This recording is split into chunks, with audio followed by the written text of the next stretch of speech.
Le 9 juillet 2017, 5 choses qui provoquent de la rétention d'eau, et les conseils sur ce qu'il faut faire. Notre corps doit sans arrêt faire l'équilibre entre l'eau éliminée, transpiration, urine, et l'eau assimilée, hydratation. Teneur en eau des aliments, notre corps est principalement constitué d'eau.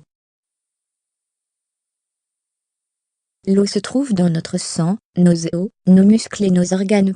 Bien que notre corps ait besoin d'eau pour fonctionner, il peut parfois en retenir trop.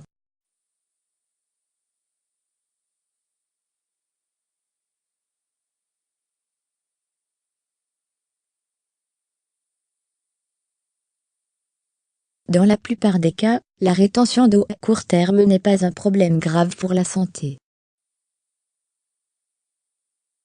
Cependant, la rétention d'eau sur le long terme peut avoir des effets dangereux sur le corps. Les conditions de santé sous-jacentes que peut produire la rétention d'eau comprend la cirrhose du foie, l'insuffisance cardiaque, l'insuffisance rénale, la prééclampsie et le syndrome prémenstruel.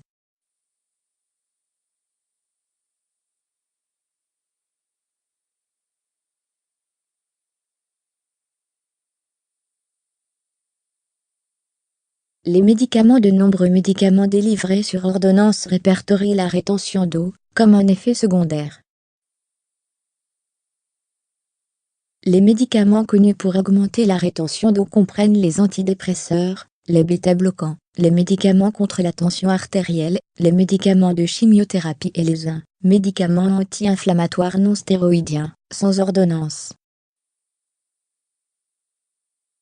Les plus courants sont l'aspirine, Bayer, Bufrin, Excedrin, l'ibuprofène, Advil, Motrin, et le naproxène, Aleve. Recommandations. Si vous prenez des médicaments sur ordonnance, consultez votre médecin.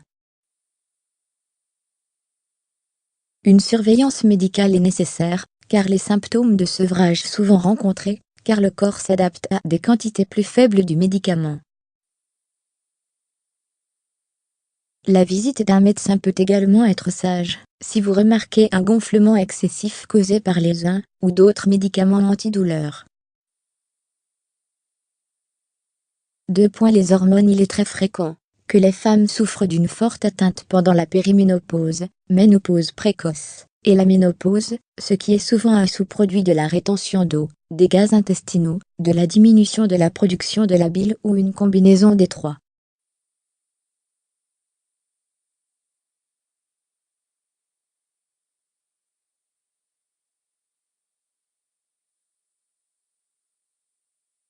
La rétention d'eau peut se produire lorsque les niveaux d'estrogène sont trop élevés ou lorsque les niveaux de progestérone sont trop faibles. Le déséquilibre hormonal est la raison pour laquelle la rétention d'eau est très fréquente pendant la phase prémenstruelle. Recommandations. Tout d'abord, faites attention à votre alimentation et éliminez ou réduisez les aliments qui semblent provoquer des ballonnements et des gaz.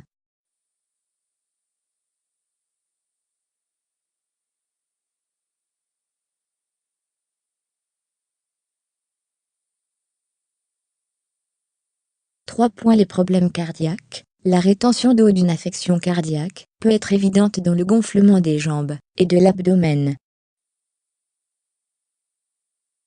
Certains symptômes communs de l'insuffisance cardiaque incluent des étourdissements, de la fatigue, une fréquence cardiaque rapide, une faiblesse et un essoufflement.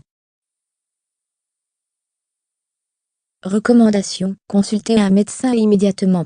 Plus l'intervention médicale est retardée, plus le risque d'insuffisance cardiaque augmente.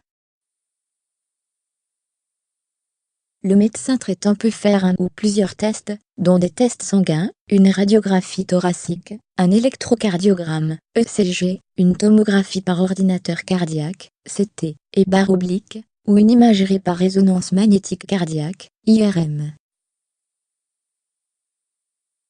4. Le régime alimentaire. Le sodium est un nutriment essentiel, qui a un certain nombre de fonctions importantes, mais il est nécessaire seulement en petite quantité.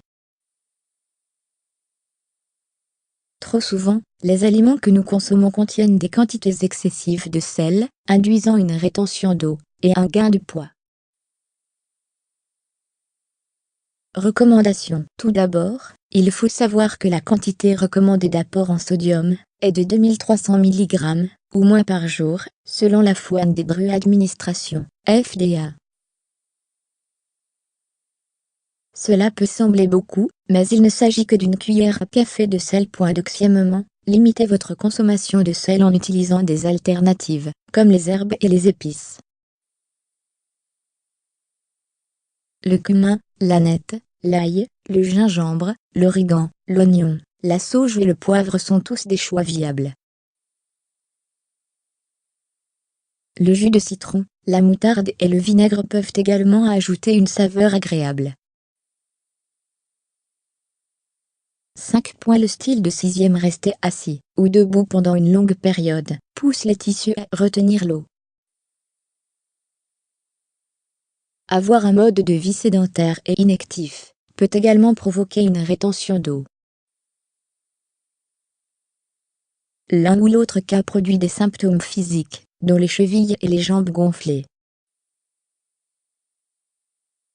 Recommandation. Il est important de faire circuler le sang dans tout le corps. Si votre travail vous oblige à vous asseoir à un bureau toute la journée, utilisez vos pauses pour sortir et marcher un peu. Prenez les escaliers au lieu de l'ascenseur. N'ayez pas peur de devenir créatif. Si vous êtes inactif, il est important que vous compreniez d'abord les avantages de l'exercice. Vous n'avez pas besoin d'un entraînement de grand sportif, essayez d'avoir 15 à 30 minutes d'exercice léger à modéré 3 fois par semaine.